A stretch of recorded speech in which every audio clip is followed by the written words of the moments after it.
Have you ever stood before a flickering flame, watching paper bills drift into ash, and wondered if those offerings truly reach the ones who have passed? Do our intentions matter more than the ritual itself? Welcome back to the channel. Today, we embark on a journey through Master Ji Kwon's profound revelations on life after death, questioning whether the centuries-old custom of burning spirit money brings real comfort to departed loved ones, or if we have been following a hollow tradition. We will explore two central ideas. First, that the efficacy of any offering relies on the purity of our heart rather than the volume of paper burned, and second, that true compassion manifests not through spectacle, but through enduring practice and merit shared with those beyond. To begin, let us examine the origins of this custom. During the Han Dynasty, tombs were stocked with real goods, clay vessels, woven fabrics, and sometimes even sacrificial servants to accompany the deceased into the next world. Over time, concerns about grave robbery and economic burden led to the replacement of actual items with symbolic substitutes made of cloth, then wood, and finally paper. By the Tan and Song periods, elaborate joss paper, oats bearing imprints of gold, silver, and bank designs became commonplace. Yet despite the visual splendor, Master Ji Kwon warns that without genuine compassion and moral intent, these offerings remain empty gestures. At the heart of his teaching lies the notion of hungry ghosts, beings trapped by remorse, desire, and unresolved karma. According to Buddhist cosmology, these spirits wander between realms, unable to find peace. Master Ji Kwon explains that hungry ghosts perceive offerings not through physical consumption, but through the mental force generated by our prayers and virtuous deeds. Like a radio receiving only certain frequencies, the spiritual realm tunes into the wavelength of our consciousness. Thus, a sincere transfer of merit earned through charity, sutra recitation, and ethical conduct becomes a beacon of relief, far surpassing any pile of burning banknotes. But how do we cultivate such merit? Master Ji Kwon outlines a fourfold path: mindful generosity, offering food, clothing, or financial aid to those in need, dedicating the positive outcome to the departed; compassionate speech, reciting sutras or chants with full awareness, envisioning the names and faces of loved ones as recipients; ethical action, upholding the precepts in daily life, avoiding harm, speaking truthfully, and acting with integrity as a living offering; dedication of merit, at the end of any virtuous activity, consciously directing the accumulated merit towards specific beings in the afterlife. Through these practices, we transform our inner landscape, aligning heart and deed. The departed, in turn, receive not fleeting charred paper, but the luminous energy of our awakened mind.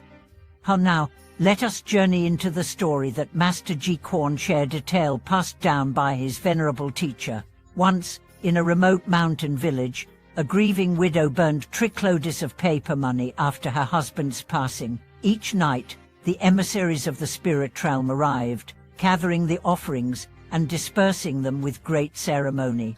Yet the widow found no peace, haunted by sorrow and visions of her husband's suffering.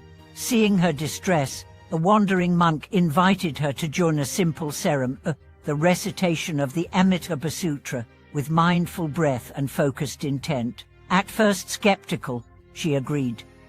Each morning, she chanted with unwavering devotion, imagining her husband bathed in the Buddha's light. Gradually, her visits to the burning grounds ceased. Instead, she walked through the village, sharing food with orphans, donating blankets to the poor, and welcoming travelers. Months later, she dreamed of her husband, smiling and serene, offering her a lotus blossom as a gift. She awoke filled with calm, realizing that her compassion had woven a bridge between worlds. In this narrative lie two profound lessons. First, ritual without realization breeds emptiness. Second, genuine transformation rises when we extend care beyond ourselves, turning grief into generosity. The widow's burning of spirit money had merely externalized her pain. Only when she channeled that pain into kindness did her actions resonate across the veil.